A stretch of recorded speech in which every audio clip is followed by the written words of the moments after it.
जय बाबा की। बाबा जी के सारे भक्तजनों को मेरा दंडवत प्रणाम। आज कैंची धाम के श्री गिरीश तिवारी बड़े भैया मेरे आए हैं और वृंदावन धाम में आए हैं, बाबा के दर्शन किए हैं और सुबह से अपनी सेवा जारी रखी है। मैं आपसे आज बात कराना चाहता हूं। मैं भी बहुत खुशनसीब हूं कि बाबा की दया से बाबा के धाम के भक्त की वीडियो डाल रहे हैं और किसकी वीडियो डाल रहे हैं ये भी जानिए आप। नीव करोरी बाबा ने कैंची धाम की स्थापना क्यों की, किसके लिए की? सिर्फ तिवारी जी के लिए की और आज सारा परिवार बाबा की सेवा में है और पूरे परिवार के सारे ही बच्चे लगभग हमसे जुड़े हुए हैं। आज दादा आए हैं तो हमने सोचा कि दादा की भी वीडियो बना के डाल दें और दादा की वीडियो आज डालने का मुझे सौभाग्य मिला है। समाधि स्थल पर आए हैं, बाबा के दर्शन किए हैं। चलिए दादा से बात कराते हैं, आनंद लीजिए कैंची धाम का भी और वृंदावन का भी। राधे राधे। दादा प्रणाम। आप सभी भक्तों को मेरा प्रणाम। मैं गिरीश दा कहते हैं। मैं कैंची धाम में रहता हूँ। मैं बचपन में 5 और 6 वर्ष की आयु तक महाराज जी ने मुझे अपने सानिध्य में रखा है और आज मैं महाराज जी के चरणों में अर्पण हूँ। मेरा पूरा समय, मेरा जीवन सारा, मेरे 54 साल की उम्र हो गई है, मैंने सारा सब कुछ महाराज जी को अर्पित कर दिया है। मैं बड़ा अपने को सौभाग्यशाली समझता हूँ। महाराज हमारे घर में 11 वर्ष तक हर दिवाली सन 62 से लेकर 73 तक हर वर्ष रात्रि में 11 से 12 बजे हमारे घर पे आते थे और वहीं प्रसाद पाते थे। लास्ट 1973 में महाराज ने अपना शरीर शांत करने के बाद हम लोगों के यहाँ आज भी जो भी कैंची में लोग आते या जाते रहते हैं वो सब लोग अपना पदार्पण हमारे गृह क्षेत्र में करते हैं। जी दादा, बाबा तो आप लोगों से इतना स्नेह करते थे कि कैंची धाम बनवा दिया बाबा ने कैंची धाम हमारे लिए ही बनवाया है और मुझे हमारे परिवार पे बड़ी कृपा है। हमें एक नाम दिया गया जो मारुति के नाम से आज विश्व में प्रसिद्ध है जी। वो बाबा के द्वारा दिया गया, उसी से हमारा अपना प्रतिष्ठान चलता है और जब भी कुछ होता है हम महाराज जी के कोई भी कार्यों में उन सब प्रतिष्ठानों को बंद करके महाराज की सेवा करते हैं।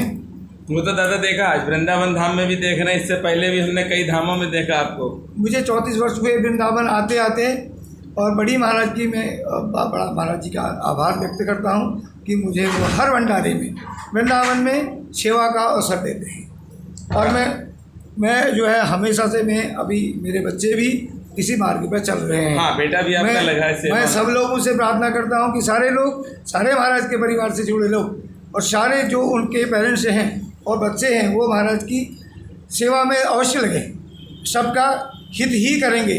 और बाबा के अलावा हमारे लिए सब कुछ बाबा ही हैं, सब देवी देवता सब बाबा पे ही हैं।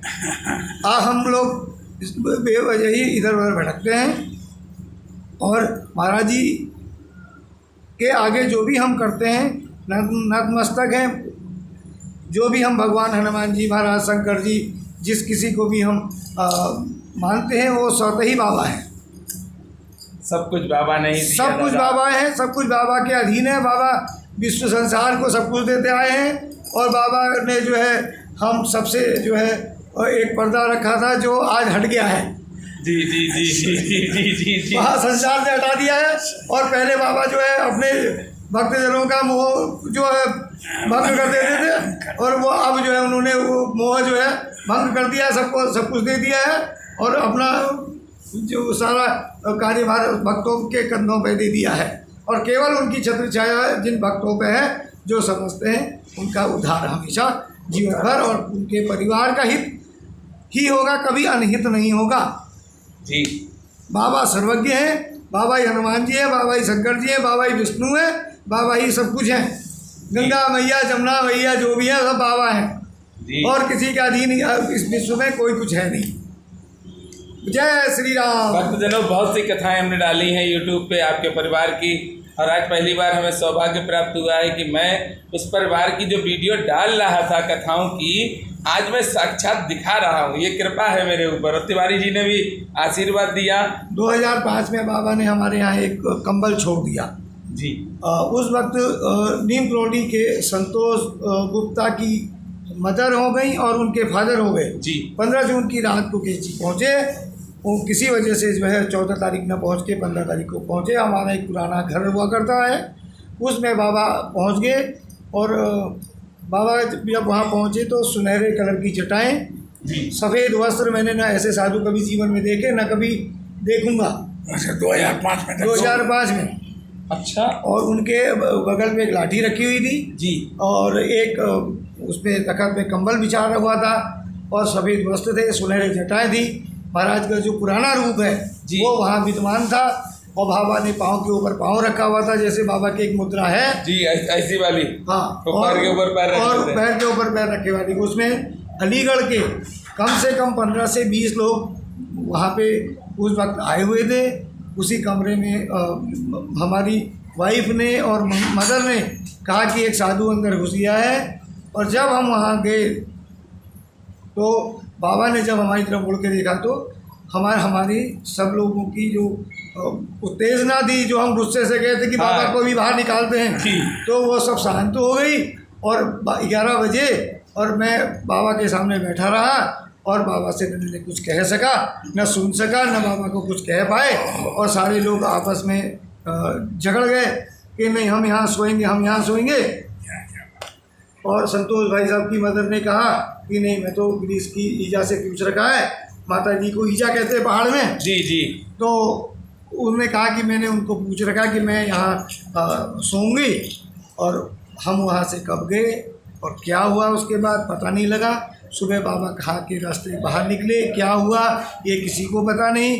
बाद में वहाँ हमको एक फटा हुआ कंबल मिला जिसमें कैंची आसन करके लिखा हुआ है, वो विद्यमान हमारे परिवार में आज भी साक्ष्य के रूप में है। 2005 की बात है।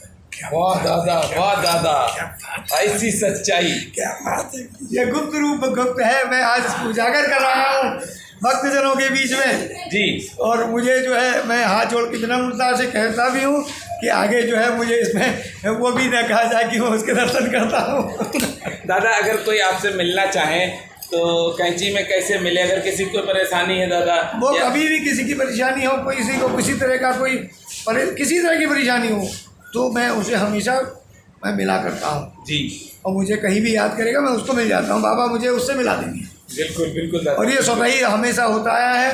बाबा ने मुझे द्वारपाल के रूप में वहाँ बैठा रखा है जी। और बाबा कहीं कहा द्वारपाल हूँ तो वो चलता रहता है और वो सब मैं करता रहता हूँ। दादा कैंची तो आप ही लोगों की वजह से बाबा ने बसाया और आप ही को दिया था। देखो बाबा ने जब हमारे वहाँ आए तो हमारे पिताजी को, हमारे दादाजी को बाबा ने कहा कि भैया तू रास्ता देता है तो मैं यहाँ मंदिर बनाता हूँ, नहीं तो मैं जा रहा हूँ। तो दादा ने कहा नहीं कि बाबा लो रास्ता लो और मंदिर बनाओ जी। तो सब उन्हीं के कृपा का फल है। दादा बड़ा आनंद आया, आज पूरे दिन हम आपके साथ रहे। हम बहुत सौभाग्यशाली हैं भक्तजनों, जो कैंची धाम से भी हमें आशीर्वाद मिल रहा है और दादा का साक्षात आशीर्वाद मिल रहा है। और पैर छू के हम भी पैर छू रहे हैं तो मान लीजिए आप भी छू रहे हैं। महाराज ने मुझे इतनी शक्ति दे रखी कि मैं इस गर्मी में, तपती गर्मी में जी, और जो है महाराज की सेवा करता हूँ। मुझे मेरे शरीर में और कहीं से कहीं तक मुझे कोई किसी तरह की कोई परेशानी नहीं होती। दादा आप छोड़िए, आपका बच्चा भी लगा है, हम तो ये देख रहे सब हैं। उसके अधीन है, उसकी कृपा है। बिल्कुल। तो इतनी गर्मी में हम लोग पहाड़वासियों को यहाँ संभव नहीं है कि हम लोग ऐसा इतना अपना सहयोग कर पाए। नहीं कर सकते। तो सुबह से लेकर के 3 बजे तक बाबा का आशीर्वाद है कि जो वहाँ पे हमें खड़ा रखते हैं। और इतनी गर्मी में दोनों तरफ से पूरे शरीर में पानी बहता है और जो है हमारे बस का नहीं है और बाबा की ताकत से हम लोग वहाँ कर देते हैं। जी दादा बिल्कुल, हम सुबह से देख रहे हैं। ये किसी से छिपा नहीं है और ये हमेशा से होता आया है जी। 34 वर्ष तक मैं जो है अभी तक इस काम को करता चला आया हूँ जी। और उनके भंडारे का पूर्ण जो है योगदान देता हूँ, अपने शरीर देता हूँ। जी दादा हम बराबर देख रहे हैं, सुबह से ही देख रहे हैं। जो भी मेरे शरीर से बाबा के लिए बन सकता है मैं उसको कोशिश करता हूँ कि जब तक मेरे शरीर में ताकत रहेगी मैं बाबा की सेवा करता रहूँगा। जय हनुमान, जय बाबा। जय बाबा की।